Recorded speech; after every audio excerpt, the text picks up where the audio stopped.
दोस्तों, काकभूसुंडी कौन थे और इन्होंने रामायण को 11 बार और महाभारत को 16 बार कैसे अपनी आंखों से देखा था? आखिर कौन सी शक्ति इनके पास थी और क्या गलती हो गई काकभूसुंड से कि इनके मन में भगवान श्री राम को लेकर एक शंका उत्पन्न हो गई कि भगवान राम क्या सच में भगवान विष्णु के अवतार हैं या सिर्फ यह एक मनगढ़ंत बात है।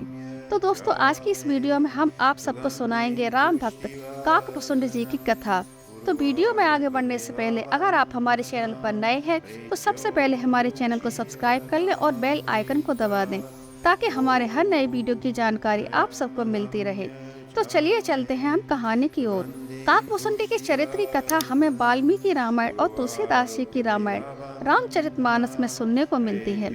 सबसे पहले इनके चरित्र का वर्णन तब आता है जब देवी पार्वती ने भगवान शिव से श्री राम कथा को सुनने का अनुरोध किया था। तब माता पार्वती के कहने पर भगवान शिव उन्हें एकांत में ले गए और वहां जाकर माता पार्वती को भगवान राम की कथा सुनाने लगी।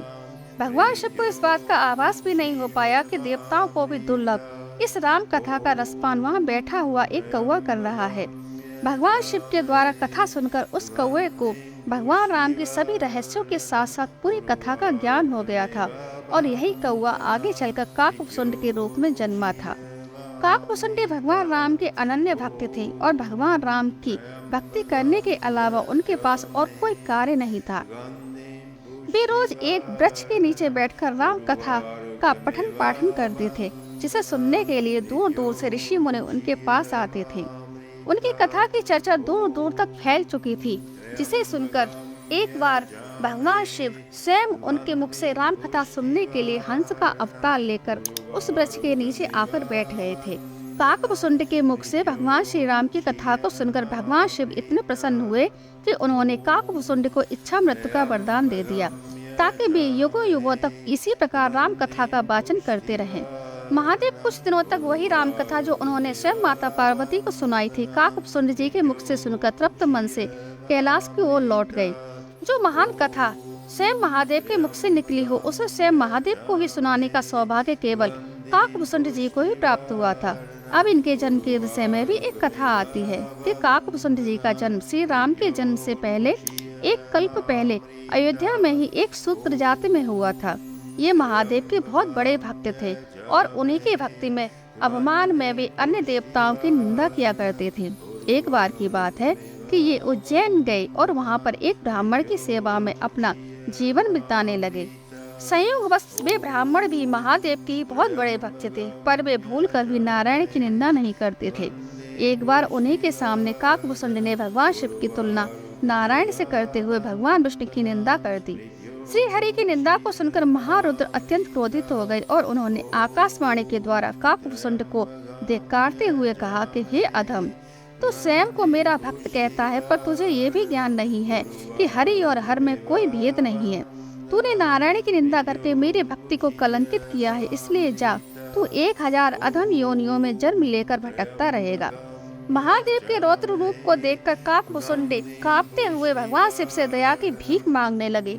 तब उस ब्राह्मण ने विद्रवित होकर महादेव से उन्हें क्षमा करने की प्रार्थना की। इस पर महादेव ने कहा कि मेरा श्राप कभी निष्फल नहीं होता, इसलिए इसे 1000 जन्म तो लेने ही पड़ेंगे, पर मैं इसे आशीर्वाद देता हूँ कि मृत्यु का कष्ट इसे कभी भोगना नहीं पड़ेगा और इसे अपने प्रत्येक जन्म का स्मरण रहेगा। साथ ही साथ इसका ज्ञान कभी क्षीण नहीं होगा और अपने अंतिम जन्म में इसे श्री राम की अनन्य भक्ति प्राप्त होगी। महादेव के श्राप के अनुसार काकभूसुंड का पहला जन्म सर्प योनि में हुआ। उसके बाद वे जिस भी योनि में जन्म लेते उन्हें बिना कष्ट के उससे मुक्ति मिल जाती थी और महादेव के आशीर्वाद के कारण उन्हें अपने पिछले हर जन्म का स्मरण रहता था। इसी प्रकार वे एक के बाद एक जन्म लेते हुए 1000वें जन्म में वे एक ब्राह्मण के घर में जन्म लेकर उत्पन्न हुए। इस जन्म में वे आत्मज्ञान की प्राप्ति के लिए महेश लोमस के यहाँ पहुँच गए। जब महेश लोमस उन्हें ज्ञान की बातें बताने लगे तो वे उन्हें बात बात पर टोकने लगी। इस बात से रुष्ट होकर लोमस ऋषि ने कहा कि हे मूर्ख, तू क्या बात बात पर कौवे की तरह काँव काँव करता है? तू तो मनुष्य होने के योग्य नहीं है और जा, तू अब एक कौवे की तरह ही जीवन व्यतीत कर। अब से काकभूसुंड कौवा बन गए। अपने क्रोध पर पश्चाताप करते हुए लोमस ऋषि अत्यंत दुखी हुए। तब काक रूपी काकभूसुंड जी ने कहा कि हे मुनिवर, आप दुखी न हो, आप जैसे महात्मा का श्राप ही मेरे लिए वरदान सिद्ध होगा और मुझे विश्वास है कि इस काक रूप में मेरा भला होगा। यह कहने के बाद मैं काकभूषण जी ने महेश लोमस को राम कथा सुनाई। उनका ऐसा संयम देखकर राम कथा को सुनकर महेश लोमस बहुत प्रसन्न हुए और उन्हें इच्छा मृत्यु का वरदान दे दिया। इसके बाद में उन्होंने काकभूषण जी को राम मंत्र भी दिया। राम मंत्र मिलने के बाद में इन्हें अपने इस काक रूप से बहुत प्रेम हो गया और वे नित्य राम कथा का वाचन करने लगे। उनके द्वारा कही गई रामायण को काकभूषण रामायण के नाम से जाना जाता है। काकभूषण जी को सर्वाधिक आयु वाले प्राणियों में भी जाना जाता है। काकभूषण जी ने रामायण को 11 बार और महाभारत को 16 बार होते हुए देखा था, जिनमें सभी घटनाएं और परिणाम अलग अलग थे। रामायण में एक कथा आती है कि नारायण के वाहन गरुड़ को श्री राम के विष्णु अवतार होने पर संदेह हो गया था। यह वर्णन तब का है जब श्री राम की सेना ने लंका पर आक्रमण किया और उनके नेतृत्व में वानर और भालुओं की सेना ने रावण के कई महारथियों का वध कर दिया था और कुंभकर्ण भी श्री राम के हाथों मारा गया था। रावण ने स्वयं युद्ध में जाने की तैयारी की, तब उसके पुत्र मेघनाद ने उसे रोक दिया और कहा कि जब तक वो है तब तक उन्हें युद्ध में जाने की जरूरत नहीं है। मेघनाद महान वीर था और उसकी गिनती महावीरों में की जाती थी। संसार के सभी अस्त्र शस्त्रों का उसे बहुत अच्छा ज्ञान था। अपने पिता की आज्ञा लेकर वह युद्ध में चला गया और अपनी माया से उसने भगवान राम और लक्ष्मण को नागपाश में बांध लिया। नागपाश के प्रभाव से भी दोनों भाई अचित हो गए और समस्त सेना चिंता में पड़ गई। तब जामवंत ने बताया कि अब इस नागपाश से भगवान राम और लक्ष्मण को सिर्फ नारायण के वाहन गरुड़ ही बचा सकते हैं। तब महाबली हनुमान पक्षीराज गरुड़ के पास पहुंचे और उन्हें सारी बात बताते हुए उनसे सहायता की प्रार्थना की।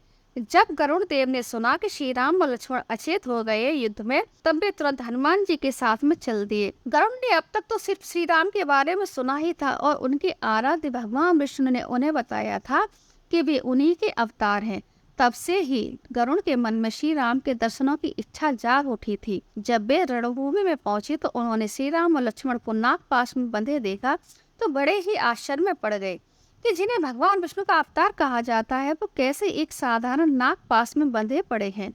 तब उन्होंने तत्काल नागपाश को काटकर उन दोनों भाइयों के प्राण बचाए। जब वे दोनों सचेत हुए तब श्री राम ने गरुड़ का आभार प्रकट किया और कहा कि हे महाबली पक्षीराज, आपने हमारे प्राणों की रक्षा की है, इसलिए मैं आपका सादर नमन करता हूँ। विष्णु अवतार श्री राम को इस प्रकार बोलता देखकर गरुड़ को पुनः आश्चर्य हुआ। वे अपनी शंका का समाधान श्री राम से ही करना चाहते थे, पर उन्होंने संकोच से कुछ नहीं कहा और वे वापस आ गए। किंतु उनके मन में यह शंका उत्पन्न हो गई कि श्री राम सच में क्या भगवान विष्णु के अवतार है या नहीं। वे अपनी शंका का समाधान लिए नारद जी के पास गए तो उन्होंने उन्हें परमपिता ब्रह्मा जी के पास भेज दिया।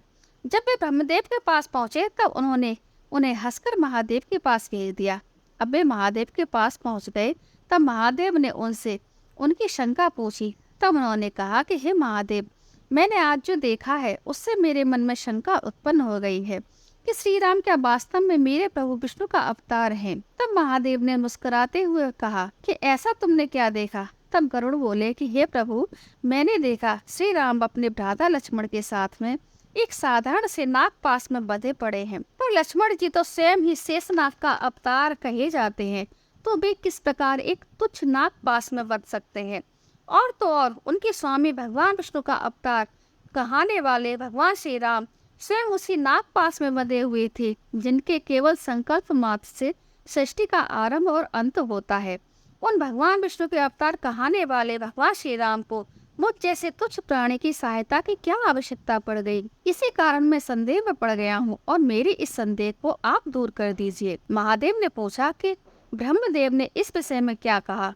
तब गरुड़ देव ने कहा कि उन्होंने कुछ नहीं कहा, अपितु उन्होंने हंसकर मुझे आपके पास भेज दिया। तब महादेव ने कहा, हे वत्स, उन्होंने उत्तर इसलिए नहीं दिया क्योंकि यह उत्तर देने योग्य बात नहीं है। राम पर संदेह करना तो स्वयं नारायण पर संदेह करना है। तुम्हारी शंका का मैं समाधान कर सकता हूँ, पर मैं चाहता हूँ कि तुम पृथ्वी लोक पर जाकर मेरे भक्त काकभूषण से मिलो, वो निश्चय ही तुम्हारे संदेह को दूर कर देगा।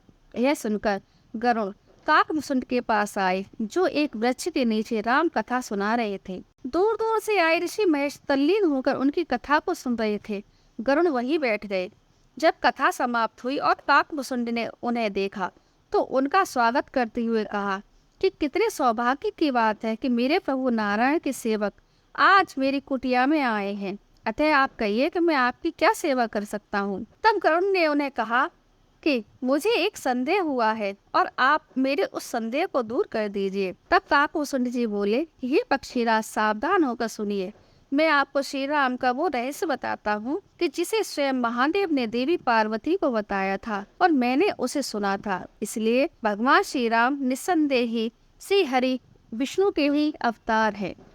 लंकापति रावण जिसके अत्याचारों के भार से पृथ्वी त्रस्त है, उसी के वध के लिए नारायण अपने 7वें अवतार से राम के रूप में जन्म लेकर आए हैं। वास्तव में रावण की मृत्यु नारायण के अवतार श्री राम के हाथों से ही होनी संभव है, इसलिए श्री राम का आगमन पृथ्वी पर हुआ है। यह सत्य है कि श्री राम भगवान विष्णु की भांति अपने संकल्प मात्र से ही रावण का वध कर सकते हैं, पर वे मर्यादा पुरुषोत्तम हैं, इसलिए वे पृथ्वी लोक पर आकर एक आम मानव की भांति में ही लीला कर रहे हैं। आपको जैसी शंका हुई है वैसी ही शंका मुझे श्री राम के बालपन में हो गई थी, पर उसी के निवारण के लिए मैंने श्री राम के हाथ से रोटी का टुकड़ा लेकर मैं आकाश में उड़ गया था। तब श्री राम ने मुझे पकड़ने के लिए अपने हाथ को बढ़ाया और उस रोटी का टुकड़े को लेकर मैं तीनों लोकों में दौड़ता रहा, परंतु श्री राम ने अपने हाथ का ऐसा विस्तार किया कि मैं कहीं भी उससे पीछा नहीं छुड़ा सका।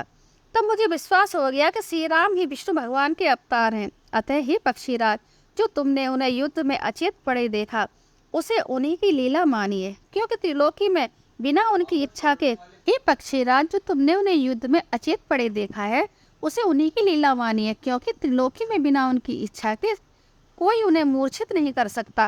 और जहाँ तक बात लक्ष्मण जी की है, वो भी स्वयं शेष अवतार हैं, वे भगवान विष्णु के भक्त हैं और मानव रूप में वे उन्हीं की भक्ति कर रहे हैं। इस प्रकार श्री राम का रहस्य काकभूषुंड जी के मुख से सुनकर गरुड़ का भ्रम दूर हो गया और उन्हें अपनी गलती का एहसास हो गया और उन्होंने मन ही मन भगवान श्री राम से अपनी गलती की क्षमा भी मांग ली। दोस्तों, वीडियो आप सबको कैसी लगी कमेंट में जरूर बताना। वीडियो अच्छी लगी हो तो इसे लाइक करें, शेयर करें और हमारे चैनल को सब्सक्राइब करना तो बिल्कुल भी ना भूलें। तो मिलते हैं ऐसी ही एक और नई अगली वीडियो में, तब तक के लिए नमस्कार, जय माता की।